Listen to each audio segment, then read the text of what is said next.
지난 시간에 배운 부분 텍스 인스턴스 이 부분만 조금 더 했던 내용인데 다시 한번 복습을 하고 그리고 4단으로 넘어갈게요.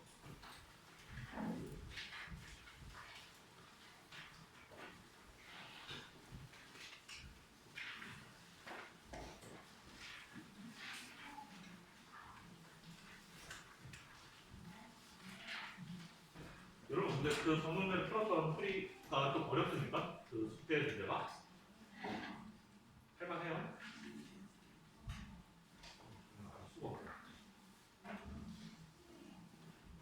여러분들이 어렵다고 안 하면 이거보다 어렵게 시험이 나가요.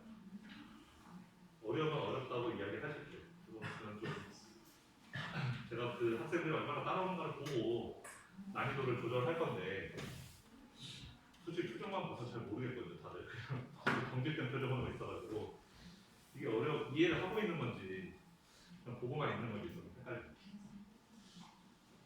제 생각에는 그렇게 어렵지는 않았다고 생각해요. 이번 그 첫 번째 숙제가 그 정도는 책을 보면서 혹은 제 수업 했던 걸 들으면서 푼다면 저는 풀지 못할 문제는 거의 없었다고 생각하긴 하는데 제 생각과 또 학생들의 그 학습 능력이 다를 수가 있기 때문에 하여튼 저는 난이도를 맞춰주고 싶으니까 여러분들이 좀 이게 어렵다 쉽다 이런 걸 좀 표현을 해주셔야 되나 알 수 있을 것 같아요. 자, 우리 지난 시간 텍스 인시던스에 대해서 다 하긴 했었는데 한 번 더 이야기할게요.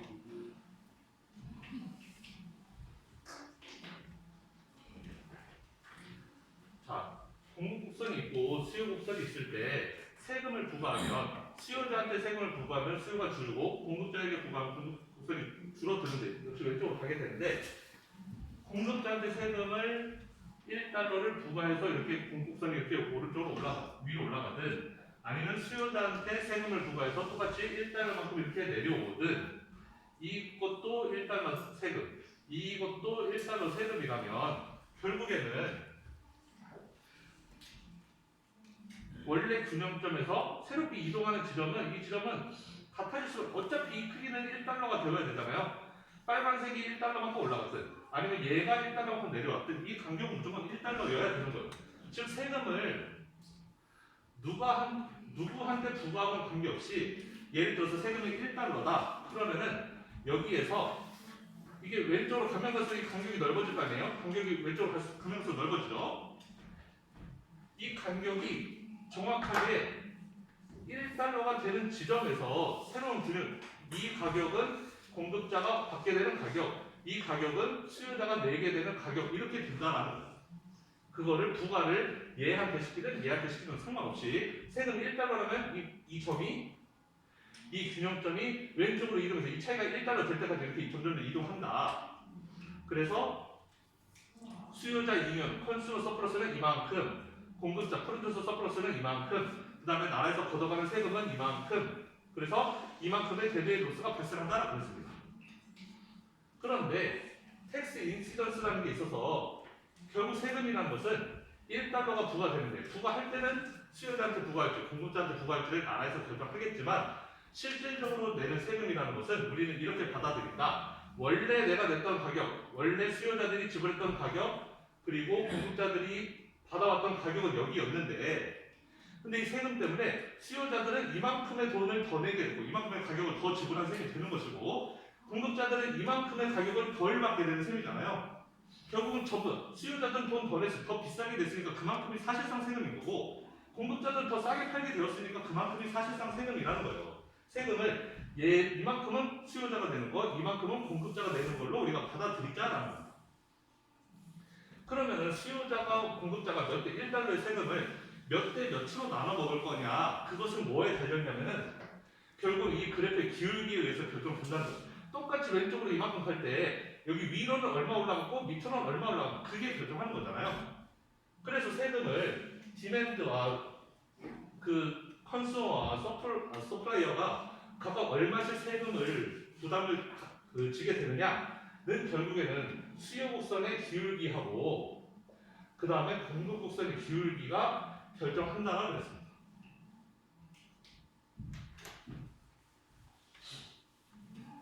당연하겠지만 수요 곡선의 기울기가 이렇게 크고 공급부서의 교육인 예를 들어서 이렇게 평범해요. 자, 세금을 1달러 매겼어요. 세금 1달러 매기면 무조건 이 차이가 여기 위아래가 1달러가 되는 지점에서 세금 균형이 발생한다고 했어요. 그래서 이만큼이 수요자가 내는 돈, 이만큼은 공급자가 받는 돈이 되는 건데 원래 균형에서 비교해보면 수요자가 돈을 훨씬 더 많이 내고 공급자는 돈을 조금만 손해보게 되는 셈인 거잖아요. 따라서 이 기울기, 수요자들은 여기 이만큼 할 때 위로 얼마나 올라가느냐 그 기울기만큼 세금을 내는 것이고 공급자도 같이 왼쪽으로 이동할 때 얼마만큼 떨어졌느냐 그 기울기만큼 세금을 부과하게 되는 셈이다. 그래서 세금은 결국은 슬로프 대 슬로프의 형태로 이렇게 그 비율로 내게 된다라는 거예요.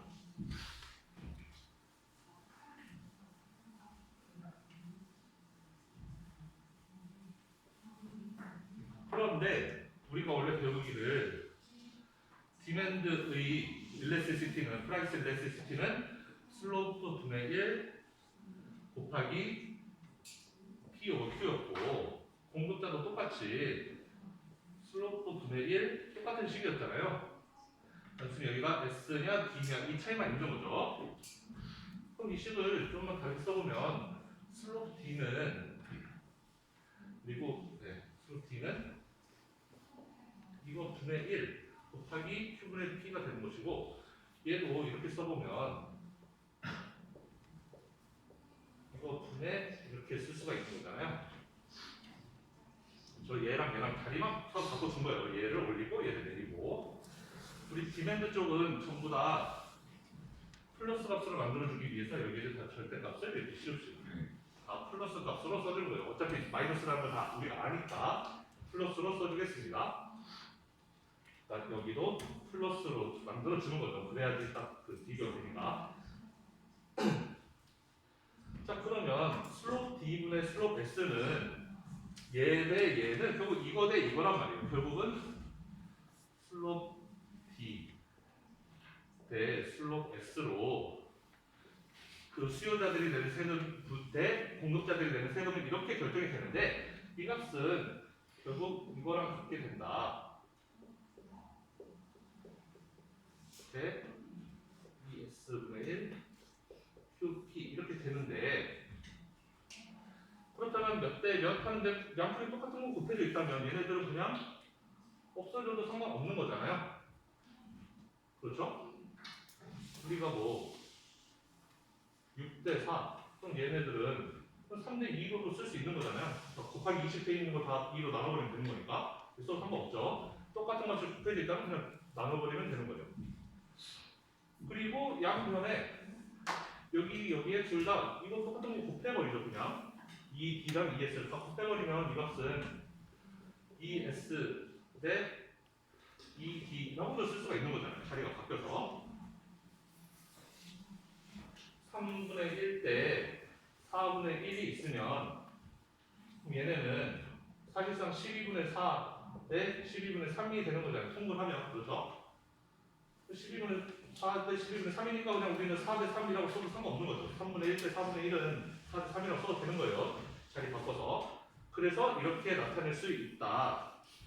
라는 것이고 우리는 뭐 대 뭐가 A 대 B 이런 식으로 있으면 그럼 그거를 그 둘 합쳐서 1이 되게끔 만드는 그런 비중을 1항과 만들 때 A 더하기 B분의 A 대 A 더하기 B분의 B 이런 식으로 만든다 그랬죠. 그래서 얘네 둘 합친 거 분의 얘를 하면 그게 수요자가 가져가는 벌든 이거 둘 합친 거 분의 얘를 하게 되면 이거는 공급자가 되는 세금의 벌든이 된다.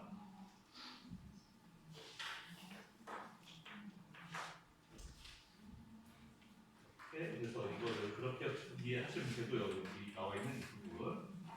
지금 이 값은 ES 대 EB가 되는 건데 그거를 굳이 저렇게 이렇게 써준 이유는 지금 이 둘을 합쳐서 1로 만들어주기 위해서 이렇게 쓴 거예요. 뭔 소리냐면 원래 얘는 6대 4였다라고 친다면 6, 4 더하면 10이잖아요. 우리 그렇게 쓰면 보기 싫으니까 얘를 10분의 6 대 10분의 4 이렇게 써주자는 거예요. 그래야지 10분의 6, 10분의 4 더해서 1이 됩니다. 합쳐서 1이 되는 값을 만들어주기 위해서 이걸 저렇게 했다. 즉 전체 세금 중에서 얘가 0.7, 0.3이면 70%는 얘가 되고 30%는 얘가 되고 이렇게 우리가 표현하려고 저렇게 쓴다라는 거예요.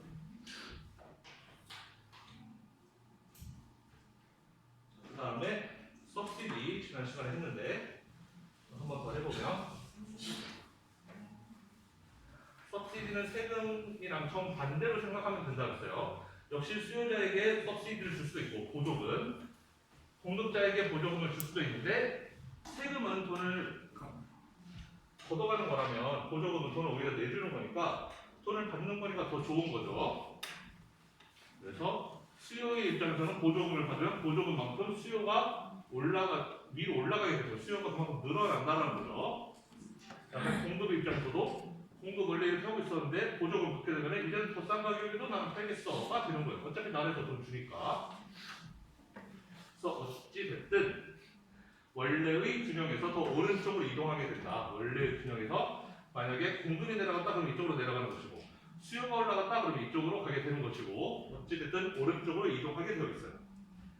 세금도 똑같았죠. 공급자한테 부과하든 수요자한테 부과하든 그건 중요한 게 아니었어요. 어쨌든 왼쪽으로 간다는 게 중요했지. 그러면 그 서브시디도 마찬가지로 누구한테 부과하든 누구한테 그 보조금을 주는 관계없이 만약에 보조금을 하나 살 때마다 1달러만큼 만약에 수요자한테 줬다 그러면은 이 차이가 1달러가 될 때까지 이동하게 되는 겁니다. 그런데 이 새로운 가격이 공급자들이 받게 되는 새로운 가격, 이 아래에 있는 가격이 수요자들이 새로 바이어가 받게 되는 새로운 가격이라고 했죠. 원래는 이 가격이 균형 가격이었었는데 그러면 이제 공급자들은 돈을 이만큼 더 벌게 된 거예요. 아까 이 가격 싼 가격에 팔았는데 이제는 더 비싼 가격에 팔 수 있으니까 나한테 이득이고 수요자들도 원래는 비싸게 샀었는데 이제는 더 싸게 살 수 있으니까 이득이에요. 수요 공급자 모두가 이득이 되는 그런 게 보조금이죠. 그래서 수요자들은 얼마큼 이득이냐? 원래 수요자들 그 컨슈머 서플러스는 이만큼이었는데 이제는 서플러스가 이만큼 커졌어요. 아래만큼 이만큼이 더 발생한 거죠. 컨슈머 서플러스가 이만큼 증가하게 됐어요. 그 다음에 프로듀서 서플러스는 원래 균형에서는 여기였는데 이만큼이었는데 여기서 이 위에만큼 더 커진 거죠. 이제 더 늘어났어요. 프로듀서 서플러스는 이만큼이 새로 증가했다. 그래서 여기 이 사각형이 프로듀서 서플러스 증가한 부분, 이 아래쪽 사각형이 컨슈머 서플러스 증가한 부분이 되는데 그러면은 둘 다 올라갔으니까 무조건 좋은 거 아니에요? 이렇게 생각할 수 있지만 이 사람들한테 돈을 주기 위해서 나라는 돈을 썼잖아요.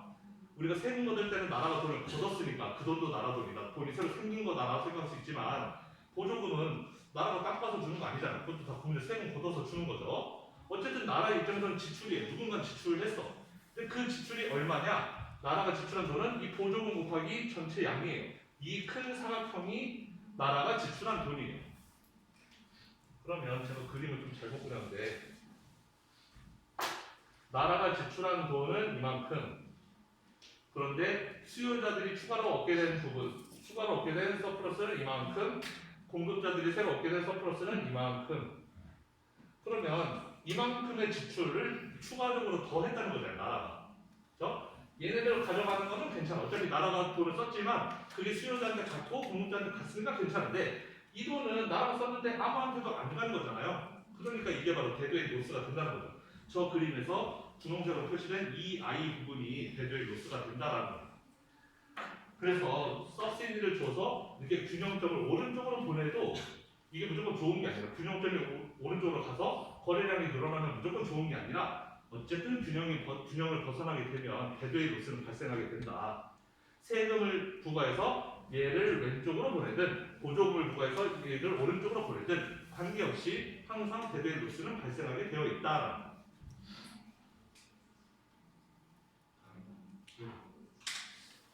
그러면 3장 수업은 여기까지 하고 여러분 과제를 다음 시간에 제출하시면 되고 얘는 4장 여기는 약간의 미분도 좀 필요하긴 한데 밥 먹으실 것까지 없습니다. 간단한 설명을 드리겠습니다. 그래서 4장에서는 컨슈머 비헤이비어를 배울 거예요. 우리 지금 2장, 3장에서는 수요 곡선을 둘 다 그려놓고 했잖아요. 이제 4장부터는 수요에 대해서만 집중적으로 공부를 할 겁니다. 좀 뒤로 다른 챕터 넘어가면 공급에 대해서 또 집중적으로 할 때가 있을 거예요. 지금은 수요에 대해서 집중적으로 보는 타입입니다. 컨슈머 비헤이비어라는 거에 대해서 배워보겠습니다. 아마 오늘은 컨슈머 프리퍼런스까지 하면 끝났잖아요. 그래서 컨슈머 프리퍼런스라는 게 있고 컨셉트 유틸리티가 있는데 프리퍼런스라는 게 선호예요. 우리가 뭔가를 살 때 내가 그걸 좋아하니까 살 거 아니에요. 아이폰하고 갤럭시 쓰는 내가 아이폰이 더 좋으면 아이폰 사고 갤럭시가 더 좋으면 갤럭시 사고 뭐 그런 것처럼 뭔가 선호가 있으니까 어떤 제품 사고 어떤 제품 안 사고 이런 게 있을 거란 말이에요. 그래서 사람들은 선호라는 어떤 제품을 봤을 때 저 제품을 내가 만약에 사서 소유하게 되면 내가 느끼게 되는 행복이 있을 거고 그 행복 때문에 나는 그 제품을 사는 거겠죠. 그래서 우리는 어떤 특정 상품을 샀을 때 얻게 되는 그 행복을 유틸리티라는 이름으로 이제 표현할 거예요. 유틸리티는 우리말로는 효용이라는 말로 아마 책에는 써 있을 것 같은데 그래서 효용이라는 거를 이제 그 숫자로 나타내게 될 겁니다. 내가 이 제품을 사과를 한 개 사서 먹으면 나한테 주는 기쁨이 얼마? 10. 내가 사과를 2개 먹으면 나한테 주는 기쁨이 뭐 15. 사과를 한 개 더 뭐 3개까지 먹으면 나한테 주는 기쁨이 뭐 18. 이런 식으로 내가 어떤 재화를 소비했을 때 내가 얻게 되는 효용이라는 것을 이제 숫자로 이렇게 나타낼 거라는 거예요. 그래서 Theory of Consumer Behavior는 소비자들이 왜 그 펄치스라는 걸 하는가, 소비를 하는가, 사람들이 이 제품을 사고 저 제품을 안 사고 이런 거를 뭐가 결정하느냐 그런 거를 우리가 알아보기 위해서 지금 이 챕터를 배울 거다라고. 궁극적으로 그 소비자들은 주어진 그 희소한 자원들 속에서 유틸리티를 옵티마이즈 한다고 우리는 가정할 거다라는 거죠. 뭔 소리냐면은 내가 돈이 엄청 많으면 이것도 사고 저것도 사고 저것도 사고 다 사고 싶죠. 근데 내가 돈이 그렇게 아주 많진 않잖아요. 그럼 내가 살 수 있는 거는 한정되어 있단 말이에요. 우리는 뭘 가정할 거냐면 이 한정되어 있는 내 돈을 이렇게 분배해서 예를 들면은 뭐라 해야 되나? 그러니까 내 돈을 어떻게 분배해서 사용해야지 나의 유틸리티를 최대화시킬 수 있는가? 라는 거에 입각해서 사람들이 소비를 한다는 가정을 할 거라는 거예요. 사람들이 매우 이성적이기 때문에 충동적으로 막 이거저거 막 사는 게 아니고 내가 가지고 있는 그 돈, 그 내에서, 그 예산 내에서 나한테 최대한의 유틸리티를 주는 쪽으로 사람들은 소비를 한다라고 우리는 가정하겠다라는 겁니다. 지금 우리는 사는 쪽만 바이어에 대해서만 이야기하고 있는 거니까 이거는 디맨드 사이드에 대한 이야기예요. 우리가 앞에서 서플라이와 디맨드를 둘 다 배웠는데 우리 지금은 디맨드에 집중하고 있는 챕터예요. 자, 그래서 여러분들이 반드시 그 컨슈머 비헤이비어에 대한 거에 대해서 배우기 위해서 가장 중요한 가정을 이 아래에 하게 될 건데 이 4개의 가정을 여러분들이 반드시 알아야 됩니다. 우리는 이 4가지의 가정을 해놓고 시작할 거예요. 자, 일단 사람들은 레이션을 하고 이성적이고 그 다음에 그 주어진 예산 속에서 그 소비를 가장 최적화시킬 거다. 옵티마이즈는 최적화한다라는 건데 최적화할 수 있다라는 가정을 할 건데 그 자세한 가정들이 그 안에 4개가 있습니다.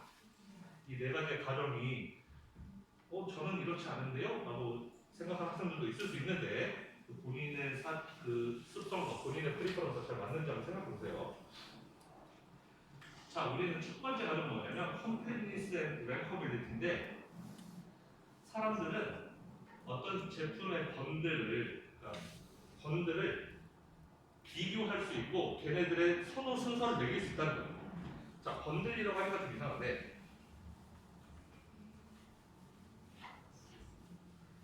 제가 예를 들어 볼게요. 예를 들어서 햄버거를 먹는데 콜라도 같이 먹어요. 그러면 이런 게 번들이에요. 나는 햄버거 1개, 콜라 2개. 그러면 이거가 하나의 번들입니다. A, 번들 A가 되는 거예요. 아니 나는 버거 2개, 콜라 1개가 좋아. 그럼 얘가 번들 B가 되는 거죠. 아니 나는 버거 2개, 뭐 콜라 3개. 그럼 이런 거는 뭐 번들 C가 될 거고 이런 것 하나하나가 다 번들이 되는 거예요.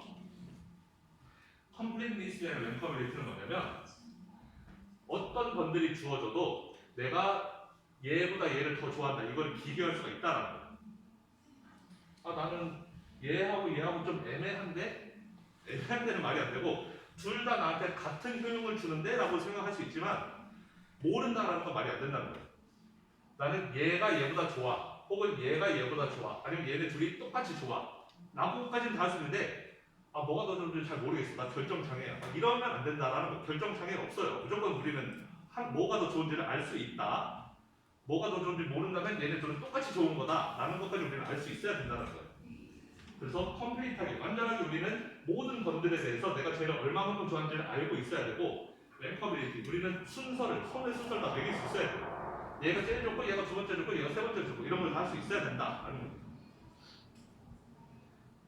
결정장애의 반대말이라고 생각하면 되겠어요. 그 다음에 2번 more is better예요. 그래서 뭐냐면 햄버거가 됐든 콜라가 됐든 우린 다 찌양이어서 그냥 많이 먹으면 좋은 겁니다. 콜라도 많이 먹을수록 좋고 버거도 많이 먹을수록 좋고 배가 터지게 먹어도 계속 먹어도 좋다. 그래서 여기 보면 non-satiation and free disposal이라고 써있는데 satiation이라는 거는 포화 같은 개념이에요. 그러니까 나 햄버거 5개까지만 먹으면 되지 6개 먹으면 나는 오히려 토하고 더 싫어. 5개가 나한테 제일 좋고 6개부터는 나는 오히려 5개보다 더 안 좋아 라는 건데 우리는 그런 세테이션이 없다라는 거예요.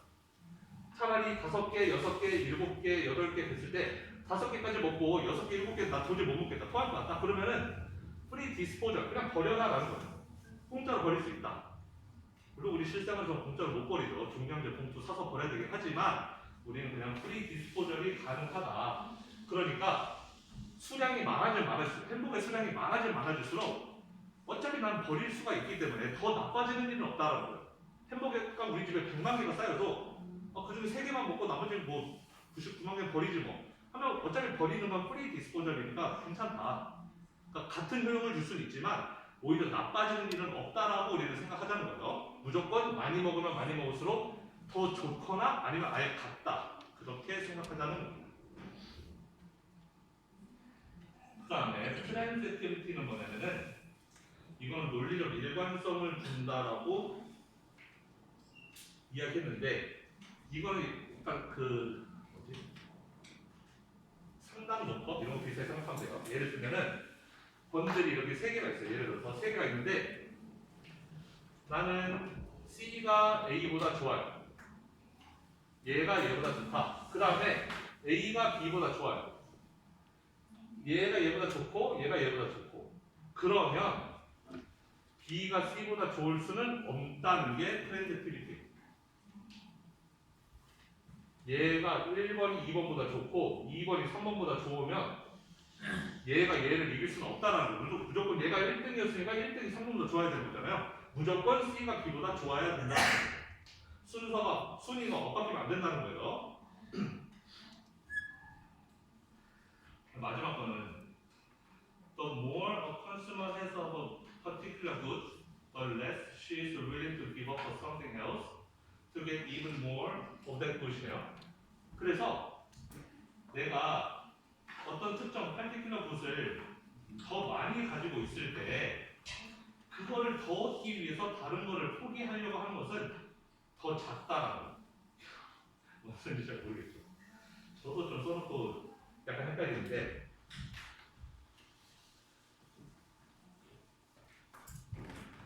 이거 뭔 소리냐면 자 내가 버거와 콜라의 조합으로 사 먹는데 지금 나한테 버거가 7개 콜라가 1개 있어요. 버거가 7개 콜라가 보기만 해도 목이 막히죠 지금. 그런데 내가 여기서 버거를 많이 갖고 있잖아요. 8kg 굿을 더 많이 갖고 있을 때 내가 버거를 굳이 1개 더 사 먹기 위해서 콜라를 1개 포기하느냐? 이런 사람이 있을까요? 이럴 사람은 별로 없을 거다. 우리는 이거를 가정하지 말자는 거예요.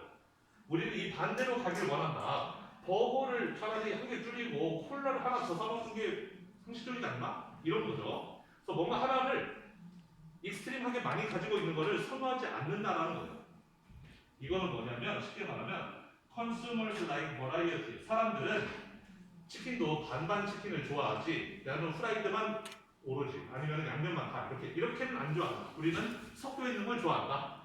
버거 1개, 콜라 1개 이렇게 섞어 먹어야 맛있지 버거 2개, 콜라 1개 이렇게는 잘 안 먹는다.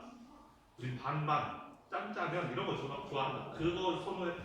짬짜면이나 반반 치킨을 좋아한다라는 거에 대한 가정이 네 번째 가정이 되겠습니다. 사람들은 하나만 집중적으로 많이 먹는 것을 선호하지 않는다. 두 가지가 있으면 두 가지를 적당히 섞어 먹는 것을 더 좋아한다. 이렇게 네 가지 가정을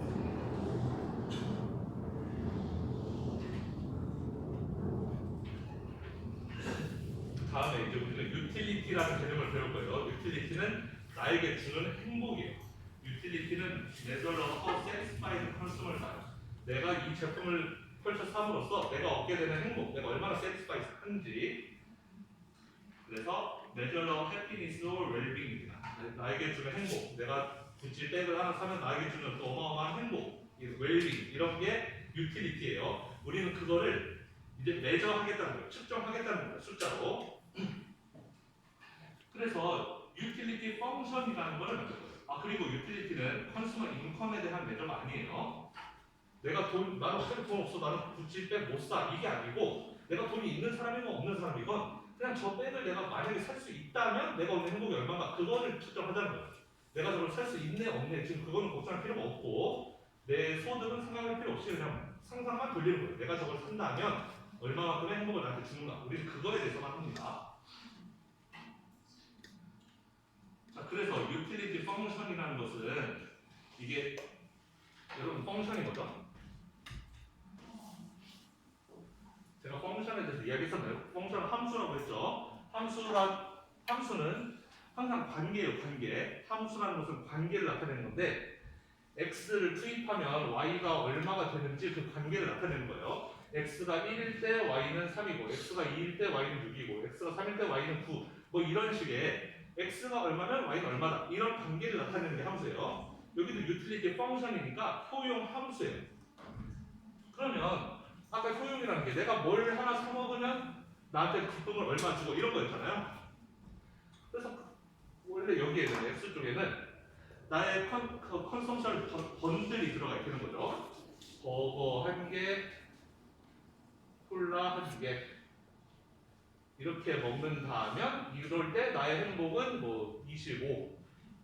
내가 버거 2개, 콜라 1개 먹으면 이럴 때 나의 행복은 30. 버거 1개, 콜라 2개 먹으면 이럴 때 나의 행복은 뭐 28. 이런 식으로 내가 뭘 사 먹을 때 나의 행복이 얼마가 되는지를 나타내주는 그 관계를 보여주는 거. 그게 바로 유틸리티 펑션입니다. 유틸리티 펑션은 이 관계를 보여주는 거예요. 뭐와 뭐사의 관계? 컨슈머가 액츄얼리 컨슈머하는 거. 내가 뭘 사 먹느냐와 그에 따라서 나의 웰빙의 레벨이 얼마가 돼, 나의 행복이 어느 정도 되느냐 이 둘 사이의 관계를 보여주는 게 유틸리티 펑션이다라는 거예요. 그래서 저는 이거를 그냥 저렇게 말로 썼지만 이제는 앞으로 이제 수식으로 만들 것이다. 그래서 매스메이컬 폼을 다양하게 우리가 만들어 볼 수가 있는데 당연하겠지만 우리가 방금 전에 그 이야기했던 네 가지의 가정, 방금 전에 했던 이 네 개의 가정 이거를 벗어나는 유틸리티 펑션은 존재하지 않아요. 우리가 만드는 모든 유틸리티 펑션은 다 이거를 이 네 가지 가정을 만족하는 그런 펑션을 다 만들게 될 겁니다. 그래서 유틸리티 펑션은 이런 식으로 표현해요.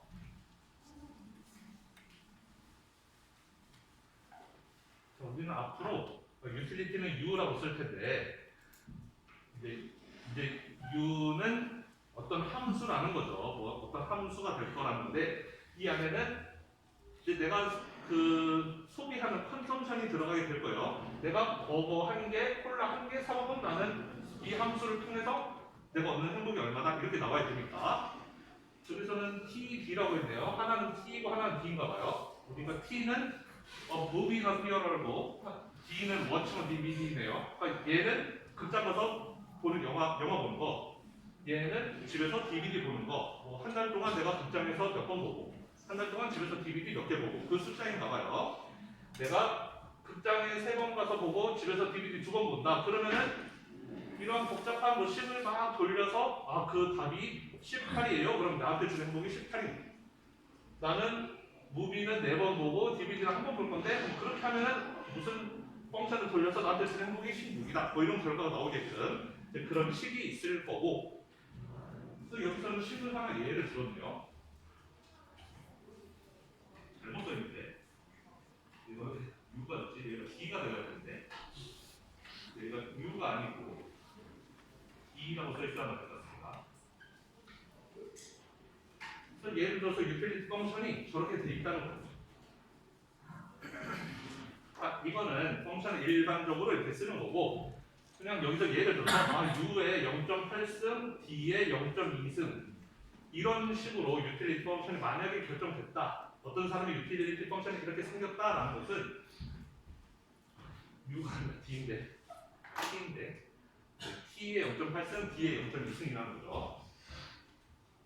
그래서 만약에 어떤 사람이 유틸리티 펑션이 이렇게 생겼다라는 것은 이 사람은 어쨌든 T도 좋아하고 D도 좋아하는데 T를 D보다 더 많이 좋아하는 거죠. 그렇기 때문에 T에 대해서 이 승수가 더 높은 거죠. 그 다음에 딱 하나만 더 볼 거예요. 마지널 유틸리티라는 게 있습니다. 마지널 유틸리티는 뭐냐면, 오케이, 그러면 내가 T를 몇 개 먹고 D를 몇 개 먹었을 때 U가 얼마 계산되는지 알았어요. 그래서 숫자만 집어넣으면 되죠. 여기에 뭐 내가 T는 4, D는 3, 그러면 4의 0.8선, 3의 0.2선 이렇게 해서 계산하면 되니까.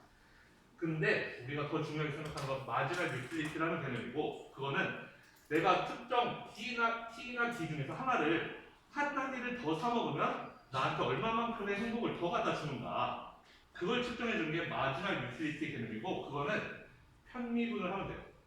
T에 대해서 알고 싶다 그러면 T에 대해서 편미분을 하고, D에 대해서 알고 싶다 그러면 D에 대해서 편미분을 하면 됩니다. 이 내용은 다음 시간에 할게요. 좀 어려우니까 오늘 수업 여기서